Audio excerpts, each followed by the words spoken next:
इस खबर के प्रायोजक हैं बाबा रामदल सूरज देव ग्रुप ऑफ कॉलेज, जो बलिया जनपद के पकवाइना रसरा में स्थित है, जिसके संस्थापक शिवेंद्र बहादुर व प्रबंधक मृगेंद्र बहादुर हैं, जहां बच्चों को उच्च शिक्षा देने की बढ़िया और उच्चतम व्यवस्था की गई है। आपको बता दें कि इस कॉलेज में civil engineering, electrical engineering, mechanical engineering, mechanical automobile engineering के साथ ही साथ अन्य कई विषयों पर पठन पाठन का कार्य कराया जाता है। नमस्कार, आप देख रहे हैं एनएसडी टाइम। यहाँ खबरों का सिलसिला कभी रुकता नहीं। मैं शिवानी शाह हाजिर हूँ आपके सामने आज की इस खबर के साथ। पटना जन अधिकार छात्र परिषद द्वारा आयोजित अग्निपथ योजना के खिलाफ पटना यूनिवर्सिटी के गेट पर धरना प्रदर्शन किया गया। इस दौरान कहा गया कि बिहार सरकार सेना का निजीकरण कर रही है। देश की सुरक्षा के साथ खिलवाड़ करने वाली किसी भी योजना का विरोध किया जाएगा। 4 साल रोजगार देना युवाओं के साथ क्रूर मजाक है। भाजपा किसान और नौजवान विरोधी है।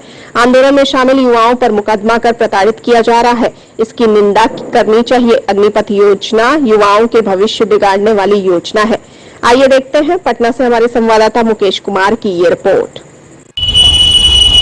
हमारे लिए या जो जिम्मेदार इंसान हमारे लिए रेस्पेक्टेबल है, लेकिन यदि सेना का तीनों अध्यक्ष आके धमकी देखी केस में हम नहीं रहने देंगे, जो केस में रहेगा नौकरी नहीं देंगे, जो लड़ेगा नौकरी नहीं देंगे, तो ये सवाल कहां से आ रहा है? जो लोग जिसके टैक्स पर हम सब तनख्वाह उठाते हैं, जो कॉन्स्टिट्यूशन की रक्षा करता है, जो दुनिया के सबसे लोकतांत्रिक देश को मजबूत करने में जिसकी भूमिका है, उसको आप धमका रहे हैं, उसको डरा रहे हैं। आप अपनी बात रखिए, हम स्वीकार करें। लेकिन यदि आप भाषा सुप्रीम कोर्ट के जज ने जो बात कही थी, सारी संस्थाएं कोलैप्स कर गई है, धूमिल हो गई, चाहे ईडी हो, सीडी हो, चाहे चुनाव आयोग हो, इलेक्शन कमीशन हो, चाहे सीबीआई हो, सुप्रीम कोर्ट हो, खुद कहा था सुप्रीम कोर्ट प्रेशर में है। तो जब सर्वोच्च न्यायालय प्रेशर में हो सकता है, तो और क्या चीज बाकी है? तो हम कंडेम करते हैं या देश के नौजवानों को धमकी ना दे, केस में फंसाने की धमकी ना दे। दूसरा चीज, ये कोई पॉलिटिकल पार्टी का गुंडा या हम लोग नहीं है। 1,15,000 जो लोग मेडिकल फिजिकल पे दौड़ लगाए थे, वो अपने अधिकार के लिए सड़कों पर है। जो 24 से 28 में जिसको नौकरी अब नहीं मिलेगी, वो सड़कों पर है। केस को अविलंब वापस करिए, अविलंब। और जिन लोगों को जेल में आप डालें उसको रिहा करिए मजबूती के साथ। एयरफोर्स में जिनको मेरिट बन गया, उनको लेटर अभी तक आपने नहीं दिया, उसको लेटर दीजिए, ज्वाइनिंग लेटर। और जो लोग मेडिकल फिजिकल में दौड़ लगा चुके हैं, उसको आप युवा वीर में मत लाइए। और युवा वीर, अग्निवीर में जो आप अग्निपथ पर जो युवाओं को ले जा रहे हैं, उसको संशोधन करिए। कंप्लीट रूप से पेंशन से लेकर और अनुकंपा पर नौकरी के साथ साथ किसी भी कीमत पर 100% फौज को 4 साल निकलने के बाद प्राथमिकता पर। आज हरियाणा का मुख्यमंत्री कह दिया कि हम वादा करते हैं जो 4 साल में निकलेगा उसको नौकरी देंगे। ये वादा नोटबंदी में, लॉकडाउन में, कोरोना में, किसान में, ब्लैक मनी में, कौन सा वादा? रोजगारी दर सबसे ज्यादा हरियाणा में।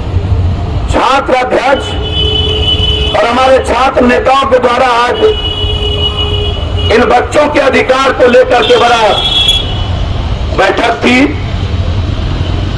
लगातार ये लड़ाई हम लोग की जारी है। युवाओं के पक्ष में पूरा पटना यूनिवर्सिटी के छात्र, बिहार के छात्र खड़ी रहेगी। गवर्नर हाउस मार्च करेंगे हम लोग। अनिश्चितकालीन भूख हड़ताल पर जरूरत होगी बैठेंगे।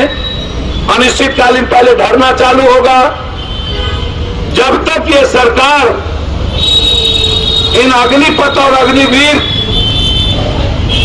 जो युवाओं के लिए और इस देश के लिए सही विषय नहीं है उसको वापस नहीं करती है और इसको सदन में और डिफेंस कमेटी में ले जाके नई सिरे से बात नहीं करती और सदन में बहस करा करके आप लाइए। बिना सदन के बहस के, बिना डिफेंस कमेटी के आप निर्णय के, आप इजराइल अदानी के कहने पर, आरएसएस के कहने पर कि आप हिंदुस्तान के निर्माण करने वाले किसान को भी आपने गाली दिया, धमकाया और 900 लोगों को मार दिया, मजदूरों को भी मारा, आम आदमी को भी मारा और अब हिंदुस्तान के उस जवान को जो 140 करोड़ लोगों की हिफाजत के लिए और देश के सम्मान और मनोबल को दुनिया में ऊंचा करने के लिए, आजाद हिंदुस्तान और आजाद में दुनिया में इतनी बड़ी फौज किसी के पास नहीं होगी जिन्होंने बड़े रेस्पेक्ट के साथ वर्ल्ड में भारत के रेस्पेक्ट को बढ़ाया भी, बॉर्डर को सुरक्षित रखा, नेता के चरित्र में बदलाव आया। हम हमेशा बदलते रहे, पॉलिसी के कारण हमें दूसरे कंट्री में माफी मांगनी पड़ी, हमारी आंतरिक शक्ति कमजोर हुई, विदेश नीति कमजोर हुई, लेकिन फौज, हमारे फौज के खौफ से चाइना हो या रूस, अमेरिका हो या दुनिया का कोई कंट्री, उन्हें पता है यदि उनके पास दुनिया की अकूट हथियार है तो उससे कई अरब गुना ज्यादा हथियार भारत के जवानों की ताकत में, उसके जज्बात में, उसके सेंटीमेंट में, उसके मर मिटने की तैयारी में, ये आप समझिए। और फौज को कमजोर करना क्या इस पीएम को रहना चाहिए? लगातार क्या सैनिक के तीनों अध्यक्ष भगवान है? हम रेस्पेक्ट करेंगे ना,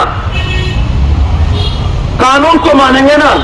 यह देश कानून से चलता है, किसी व्यक्ति विशेष से नहीं। यह देश। इस कड़ी में बस इतना ही। ताजा तरीन खबरों के लिए बने रहिए एनएसडी टाइम्स के साथ। मुझे दीजिए इजाजत। नमस्कार। एनएसडी टाइम्स के लेटेस्ट खबरों से अप टू डेट रहने के लिए चैनल को लाइक करें, शेयर करें, सब्सक्राइब करें और अंत में बेल आइकन दबाना ना भूलें।